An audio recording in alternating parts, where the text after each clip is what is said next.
Honeymoon போயிருந்த ஜோடி எல்லாருமே ஏரியில ஜாலியா போட்டிங் போய்கிட்டு இருக்க அங்க வந்த துளசி ஆனந்திய பொறாமையா பாத்துக்கிட்டு இருக்காங்க. என் மாமாவோட சந்தோஷமா இவ ஜாலியா போட்டிங் போயிட்டு இருக்காளே, இந்த வாழ்க்கைய அனுபவிக்க வேண்டியவ நான். ஆனா ஏற்கனவே என்கிட்ட இருந்து என் மாமாவை தட்டி பறிச்சுட்டா. இப்போ எப்படியும் இவ என்னோட சூழ்ச்சியில இருந்து தப்பிக்க முடியாது. இனிமே அன்பு மாமா எனக்கு தான் நினைச்ச துளசி ஆனந்தியோட தனியா போட்டிங் போய் ஆனந்திய ஏரியில தள்ளி விடலாம் அப்படிங்கிற ஒரு பிளான் பண்றாங்க. போட்டிங் போயிட்டு எல்லா ஜோடியும் கரைக்கு வர அங்க துளசி மாறு வேடத்துல போறாங்க. முகத்துல மாஸ்க் மட்டும் போட்டிருந்த துளசிய அங்க இருக்கிற யாருமே கண்டுபிடிக்க முடியல. ஆனந்திய எப்படியாச்சும் தன்னோட தனியா போட்டிங் கூட்டிட்டு போய் அந்த ஏரியில தள்ளி விடலான்னு நினைச்ச துளசியோட திட்டம் அங்க யாருக்குமே தெரியல.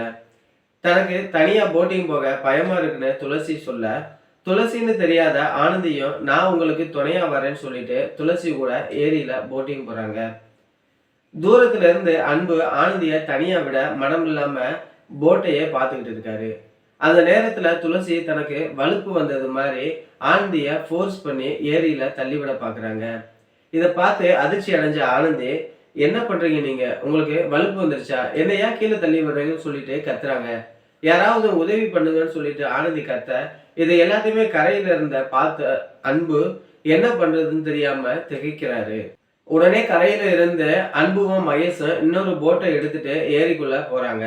அங்க போய் துளசிட்ட இருந்து ஆனந்திய காப்பாத்திடுறாங்க. ஆனா அது துளசிதான் சொல்லி அவங்களாலையும் கண்டுபிடிக்கவும் முடியல.